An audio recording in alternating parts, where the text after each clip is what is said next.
Good evening and welcome to our Wednesday, March 1, 2017 edition of the Government News Brief. In the news this evening, outgoing Cuban Medical Brigade lauded for contributing towards modernizing local health care, hinterland communities to benefit from smart meters, and several youths to become entrepreneurs through the Be Your Own Boss program. These and other stories when the news returns. Thank you for staying with us. I am Renetta LaFleur. Here are the details. The work by members of the Cuban Medical Brigade in several of Guyana's regions paves the way for initiatives into modernizing local health care. Delicia Haynes tells us more. Minister within the Ministry of Public Health, Dr. Karen Cummins, last evening lauded the outgoing Cuban Medical Brigade for the work done in Guyana. We at the Ministry of Public Health recognize the intrinsic role Cuban healthcare professionals have played, and in some measure continue to play, in our local public health system. Dr. Medalis Odero Hernandez, this medical brigade you led here in Guyana, has demonstrated profound competence and professionalism. I can assure you that Guyanese are very satisfied with the work done by your team.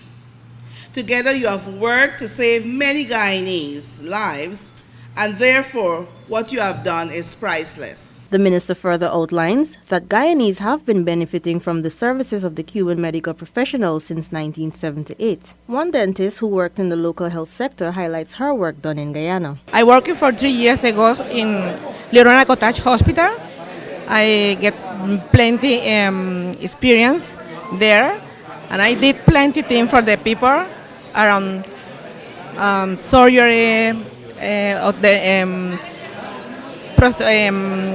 filling, extraction, cleaning, everything for them. I feel nice for do this work in Guyana. For the past 40 years, Guyana and Cuba has enjoyed diplomatic relations, satisfying health and agriculture sector demands which benefited the entire CARICOM. The variety of doctors and healthcare professionals included in the brigade has provided full coverage of healthcare delivery at the hospitals to which they were assigned. I've noted that there's a fairly good mix of medical professionals, medical staff. We have anesthetic nurses, we have had ultrasonographers, we have had medical doctors, we have had persons in blood banking, and so on. And I believe that not only that you have been able to make a contribution, but I rather suspect that you're also able to share your expertise and your knowledge with many of your Guyanese counterparts. 18 doctors and other medical professionals served a period of 2 to 3 years at public hospitals in regions 2, 3, 4, 5, 6, and 10.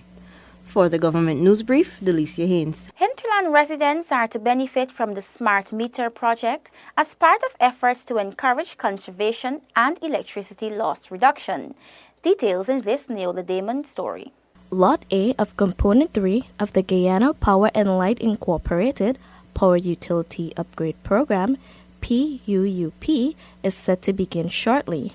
The project caters for the installation of over 25,000 smart meters.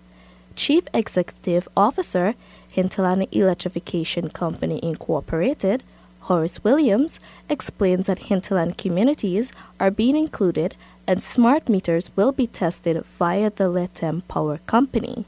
The meters, apart from being prepared, they would be smart meters as well that would be sending information back to the power station control center so that the power station would have an idea of what is being consumed by a particular consumer at any time. This component of the program is aimed at addressing loss reduction. This phase will see network investments, conductors replaced, relocation and incorporation of transformers, and upgrading customer interface, amongst others. Williams notes that implementing the project in the hinterland will provide similar conveniences for hinterland communities like those on the coastline. Rather than using the postpaid systems where you go and actually read meters and then submit bills to consumers, the consumers will be buying credit in advance. for the meter, similar to what GPL is doing in the coastal area.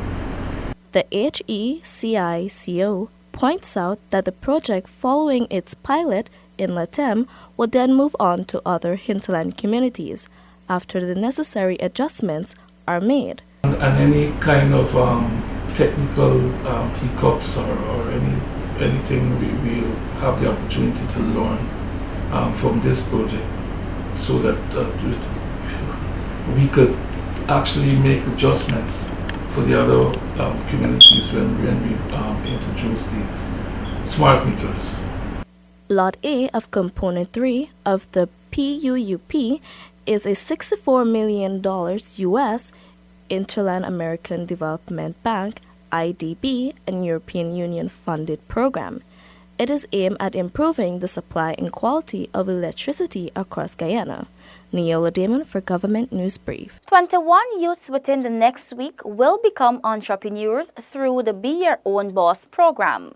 More in this Isaiah Braffett report. The program is a collaborative effort among specialists in Sustained Youth Development and Research Inc., SIDAR, the Ministry of Communities, and the Caribbean Local Economic Development Project, CARILED. The 21 youths comprise the first batch to benefit from training since the formation of SIDAR in October 2016. Executive Director for SIDAR, Magda Fiona-Will, says that the Be Your Own Boss program, which culminates today, ran for 4 weeks.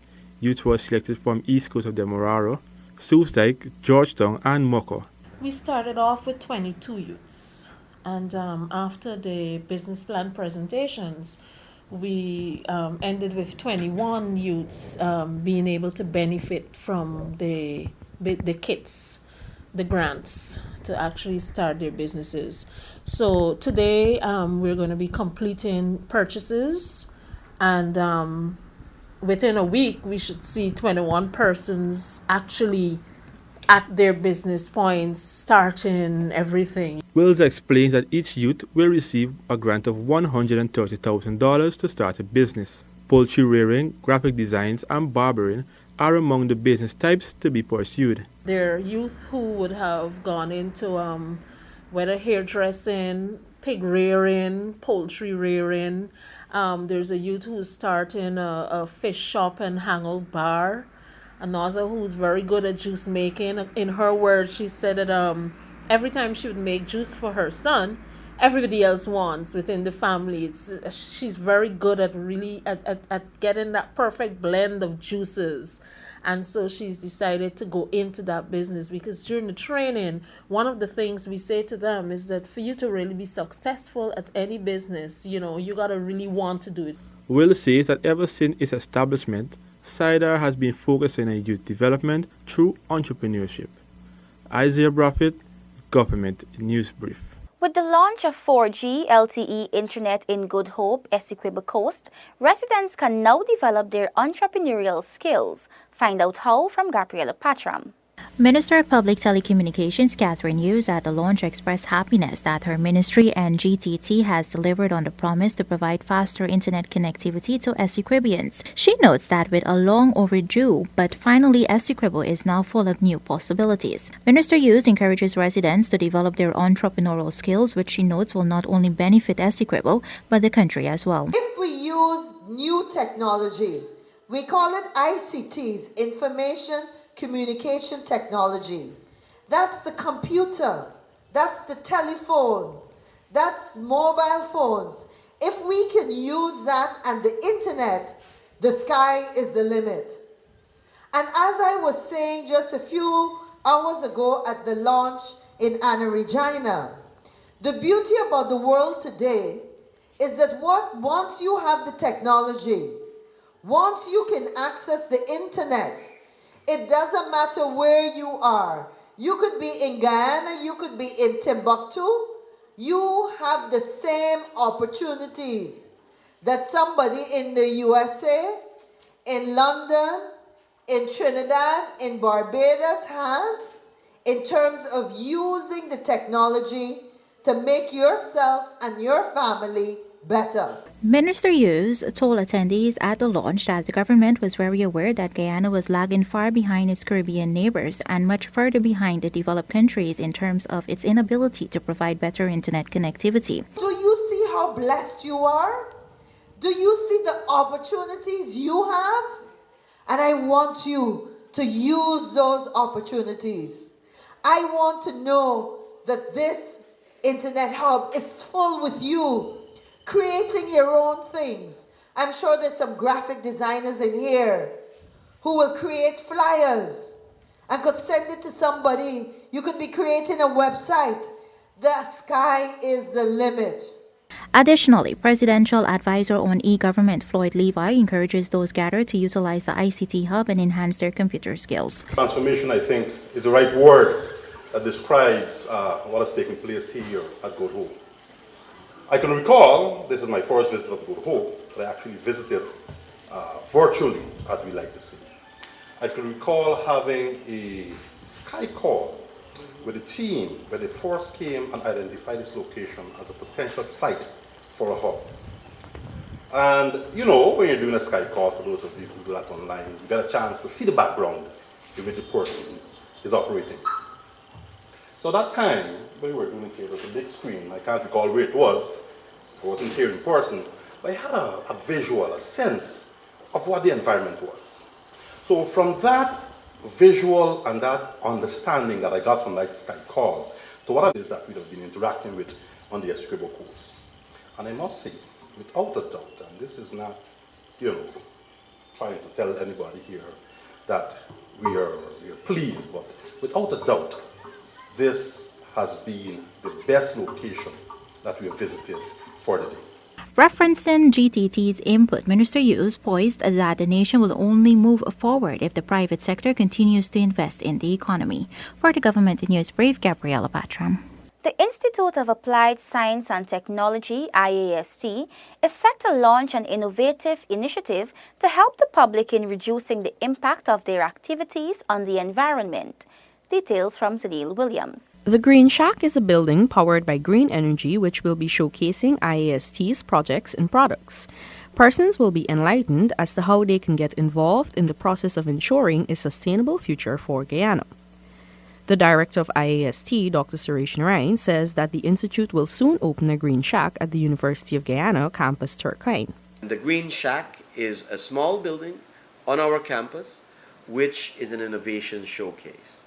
And so now this is there to excite and ignite the minds of not only our young people, but our entrepreneurs to get involved in commercialization related to green products, which if done right has tremendous returns on investment and certainly tremendous returns in satisfaction, knowing that we're doing business. The IAST is an industrial research organization whose mandate is to develop and or adapt appropriate technology for the utilization of Guyana's natural resources so that these resources can be gainfully developed and exploited for the country's benefit. The institute receives an annual subvention from the government. On a visit to the institute, Minister of State Joseph Harmon had expressed satisfaction that IAST's mandate is similar to the government's aim with regards to the environment and economic development. Some of IAST's projects include research into the production of biogas, rice cereals, fish feeds, essential oils, natural soaps, orange marmalade, and compressed clay blocks. Zinil Williams reporting for the Government News Brief. This has been another edition of the Government News Brief. The details of these and other stories can be found on GNews website. We encourage you to subscribe to our website and YouTube channel. You can also like and follow us on Facebook to be updated as the news unfolds. Remember to join us again tomorrow evening for another edition of the Government News Brief.